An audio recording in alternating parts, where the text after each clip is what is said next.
So what do you think? What do you think?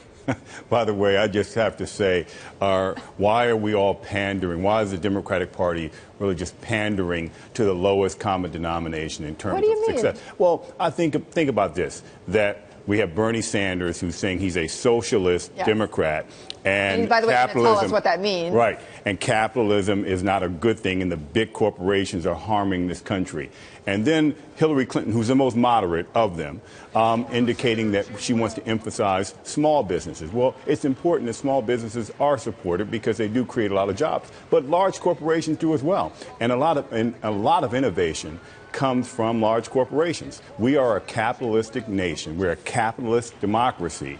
And the idea that we are running away from capitalism, I'm wondering who does Bernie Sanders or who of these other people think that who's going to employ these people in our country that need jobs? Well, but did you disagree with Hillary Clinton's comment, though, that sometimes you have to save capitalism from itself? And in particular, she's talking about Wall Street, right? No, you know what? Look, we can't go about the business of taking isolated instances of abuse, isolated instances of fraud. Which, by the way, almost took the country down. And, well, no, overstimulation of the economy and too much cheap money chasing the housing market. That hurt and brought down the economy to a degree. But that was capitalism, that was government. And also, we got to keep in mind, we came off of the biggest attack on our nation's soil in our history with 9/11. And so the government made a conscious effort to rev up our economy and keep it going, because a big part of what terrorism is doing is trying to attack our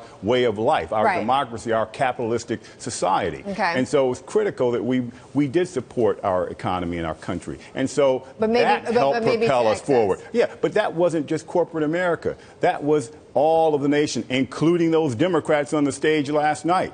One of them couldn't explain why he voted for one piece of critical legislation other than he just got to the Senate, which was ridiculous itself. But by the way, I don't think there was a clear winner at all last night. You don't think so? No, because none of them persuaded those who weren't already singing the tune. So Hillary Clinton reinforced with her troops, and Bernie Sanders gave his supporters something to cheer for. The few people supporting the other three of them got something, very little from them. But at the end of the day, nobody convinced independents or Republicans to vote for them. So you're still supporting who? You're supporting who? I'm listening. Okay, look, but I know you're a friend of Jeb Bush. Yeah, but also I'm a friend and supporter of Joe Biden. Okay. And, and I've been a supporter of Bill Clinton when he first ran for office. That's Look, right. I'm going to listen. And because I am disturbed. Look, I'm a business person. I am a capitalist. I have taken a small business and grown it to a medium-sized business. And I come from the very beginnings. You're also a fundraiser and involved in politics, I am. too. But I come from the beginnings that they're talking about. I'm the grandson of a janitor and a doorman. Right. The son of an auto mechanic. The greatness of our society. By the way, what did you think when Hillary Clinton talked about being the granddaughter of a factory worker? I thought that was a good example of the progress of our country, and I thought that she was trying to identify with a broad spectrum of the economy of the country. But I think there's also a necessity here to balance this out. There is a major role for business in this nation. Without business, our democracy would cease to exist. Right. Well, so to penalize the people who are producing jobs and to penalize businesses that are paying tremendous amounts of taxes, to penalize those who are so philanthropic and to demonize them is insane. Well, and it doesn't make and it's really divisive of the country. Okay, but however, I mean, it seems like for the Republican side, they're certainly not demonizing business. I mean, in fact, the billionaire Donald Trump is in the lead right now. But interestingly enough, guys, with that poll, let's bring that up. Fox News poll out showing that Ben Carson is now pretty much done, neck and neck, 23%, with Donald Trump at 24%. Are you surprised by that? No, I'm not, because what you're seeing is the country is getting fed up with these career politicians. Hillary Clinton's an innovative, transformative person. I will give her that. But she's been on the national political scene for 3 decades. Bernie Sanders has been around a long time. Martin O'Malley's been around a long time. These are all career politicians.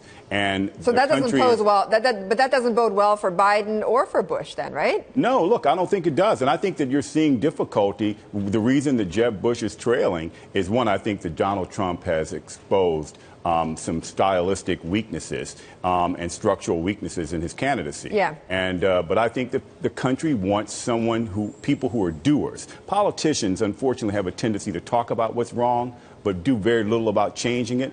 And this country is saying, wait a minute, this is an urgent situation. We've got an ever-widening income and wealth gap. And the answer is not to say we don't want people to be wealthy, because most people do. Right. The answer is more opportunity. Well, but in that poll, though, what's remarkable is how much Carson is rising and how quickly seems like Trump is falling.